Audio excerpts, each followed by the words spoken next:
Tapos, ilalagay natin ang beef. Dito, ang aking gano'ng kadami. Isang ganito. Natin na ano siya. So, itong dalawang to, ilalagay natin. Ilalagay natin ang meat na, ay, isa pa lang gano'n pala yan. So, lalagyan ko siya ng, ito yung may cheese. Palamigin pa natin ng konti. Pero mukhang ito na si Mr.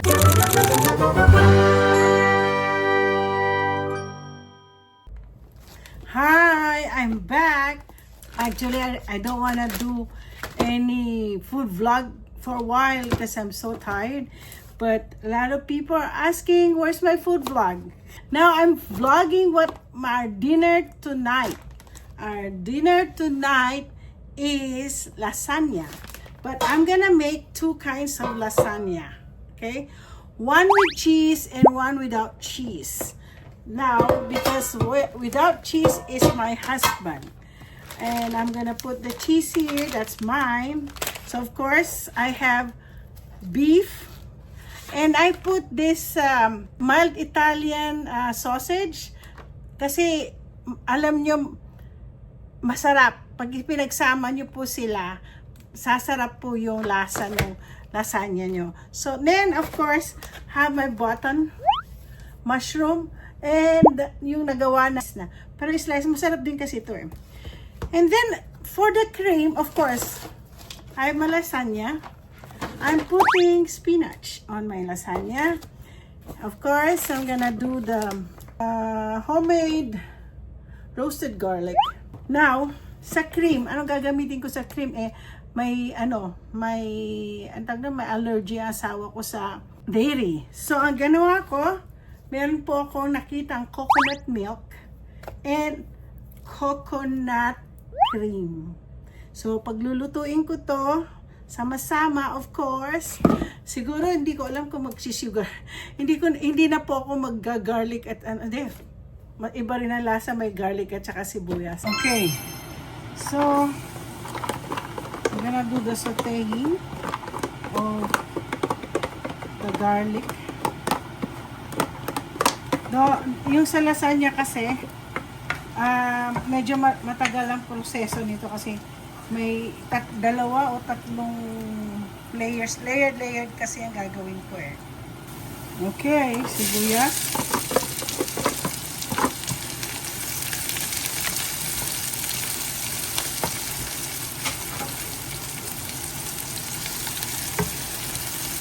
Tapos, ito, naglagay po ako ng Italian sausage. Kasi, nagpapalasa po kasi ito Italian sausage. So, ilalagay natin yan. So, yan yung Italian sausage. Tapos, ilalagay natin ang beef. So, beef. Pag-mix natin siya.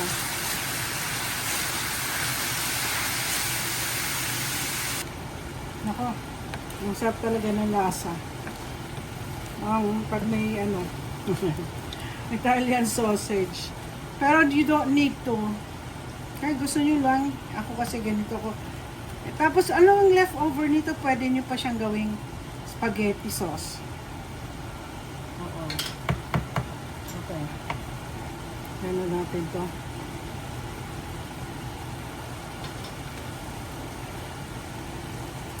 Ay! Meron pala ako isa. Bago ko siya meron pa pala akong ilalagay, nakalimutan ko. Okay lang. Half naman yan. Lalagyan ko pang tomato paste ba?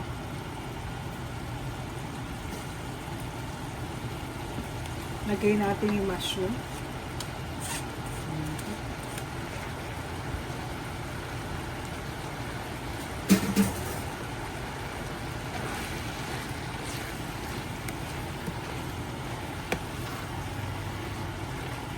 Alam mo, paborito ko din itong Raos homemade. Pero yung ang ginagamit nilang sauce, tomato sauce. Para siyang kamatis. So, meron pa siya. Yung talagang yung kamatis talaga.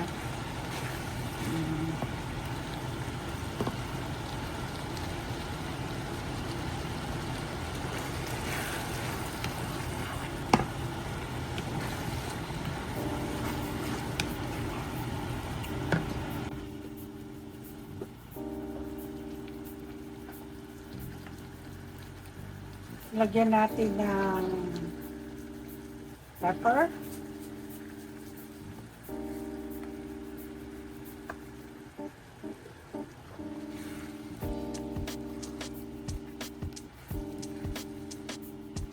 Ito na po siya, isa-set aside natin.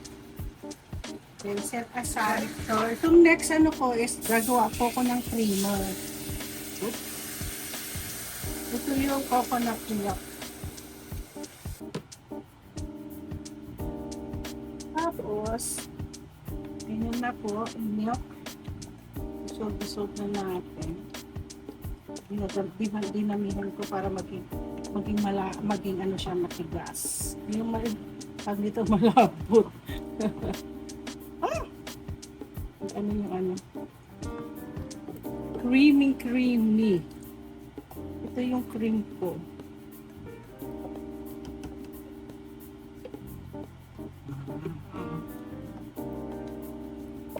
Cream na pa. Yan. Gagawa po ako ng cream. Dati kasi may mga gaya na slate cream, gaya nito.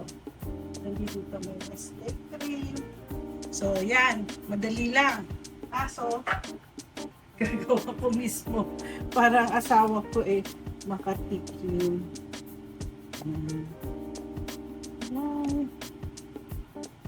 Ano nga lang natin ito.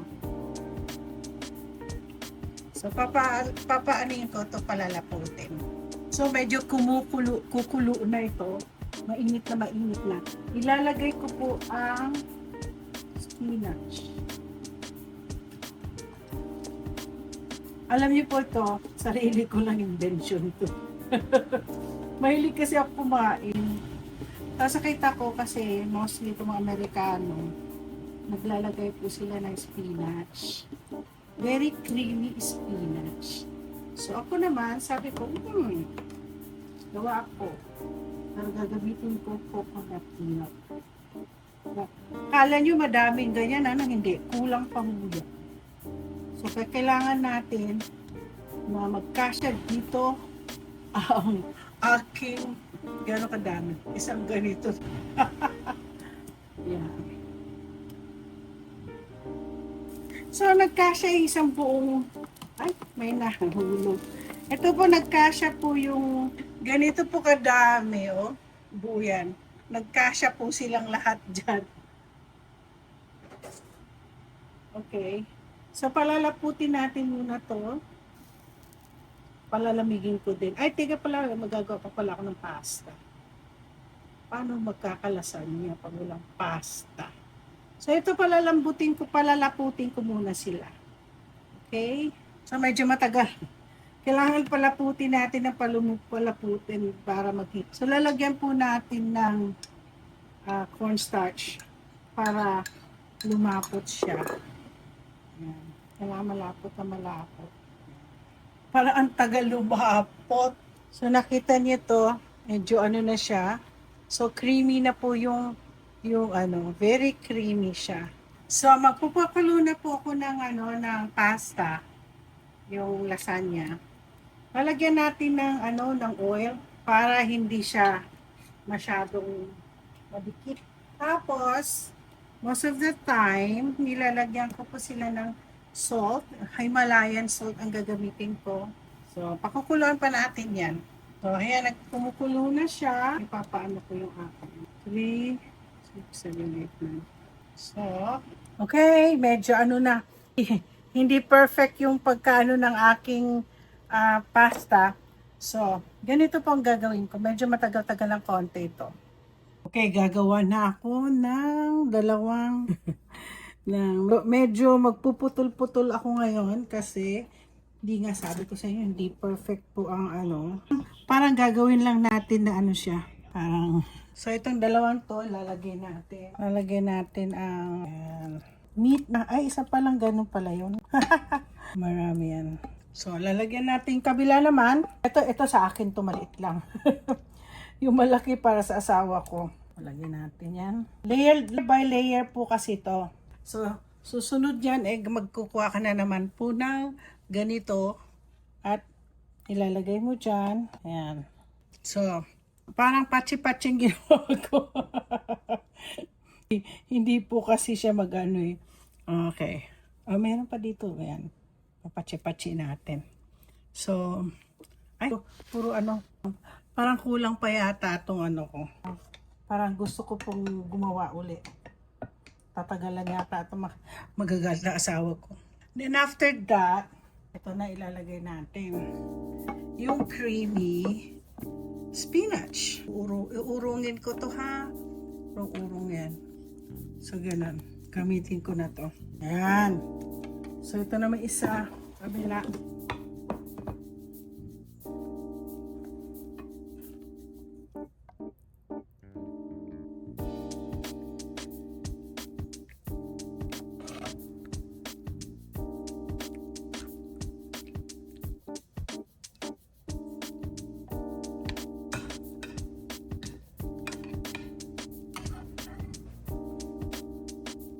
So, gagawa pa ako uli.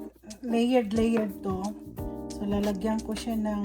Ito yung may cheese. Okay. Yan yung may cheese. Yan. Ito po yung aking lasagna. Ganito po talaga ako pag nagluluto. Isa para sa asawa ko, isa para sa akin. So, lalagyan po natin ng mozzarella. Ay, alam mo, gusto ka ako. Dagdagan ko pa ng isang cheese. Meron ako Eden cheese. I-mix ko ang Eden cheese at mozzarella. Ito. Eden cheese ho ah. Ay, ewan ko sa inyo kung gusto nyo Eden cheese. Ako kasi gusto ko po ang Eden cheese.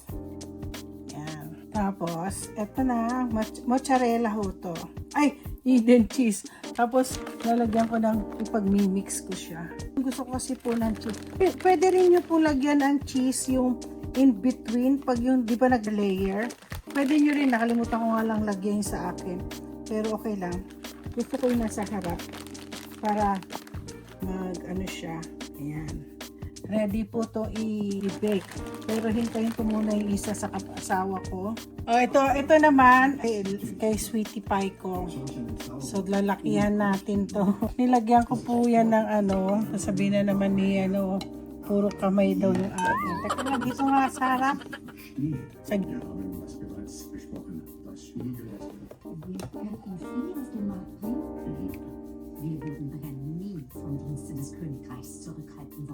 Yung pinakamahirap talaga gawin talagang lasagna. Pero I love lasagna. Kami mag-asawa, we love to eat lasagna.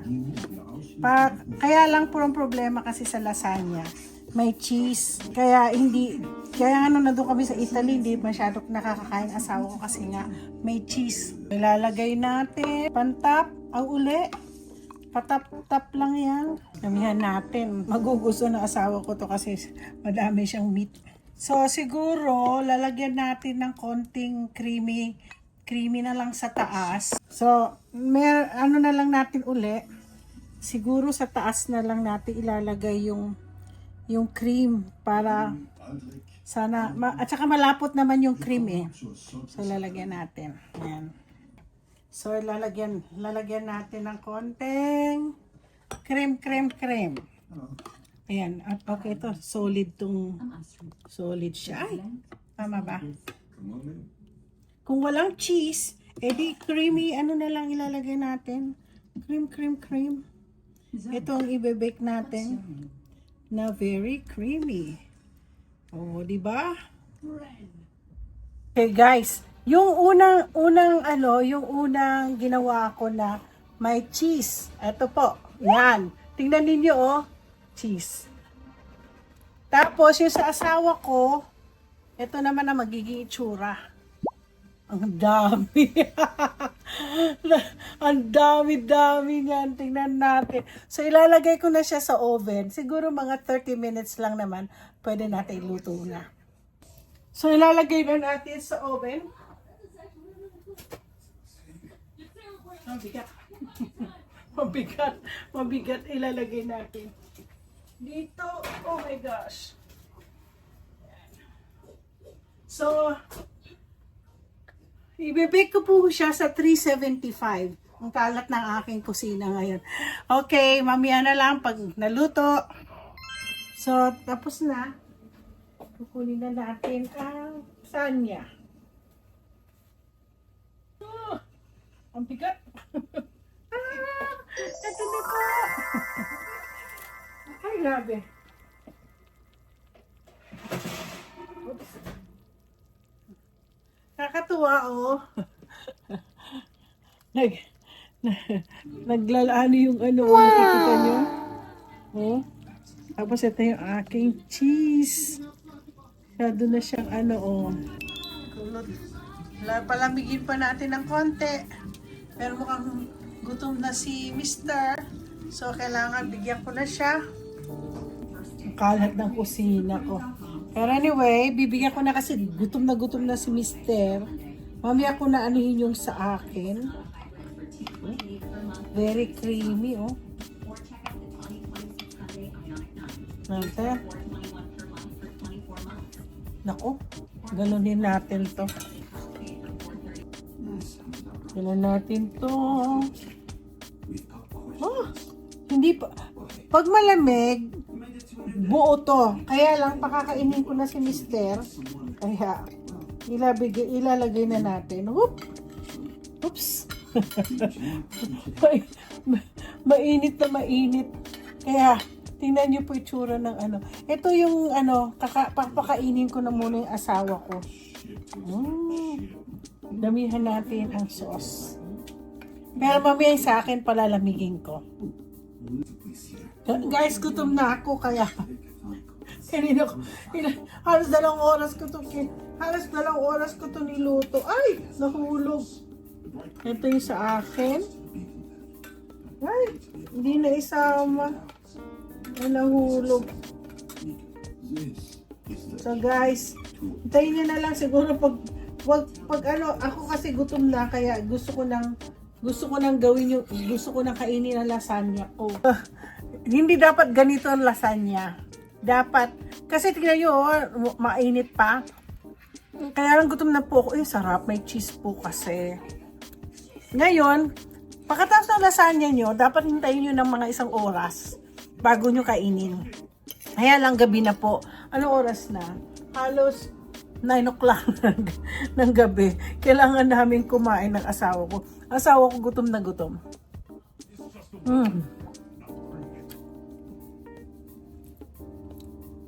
Ang sarap. Masarap talaga pag may cheese, ano?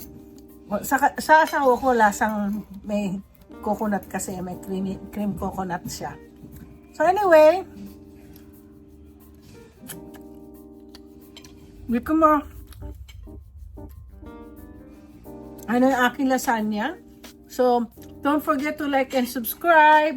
At ito na po ang aking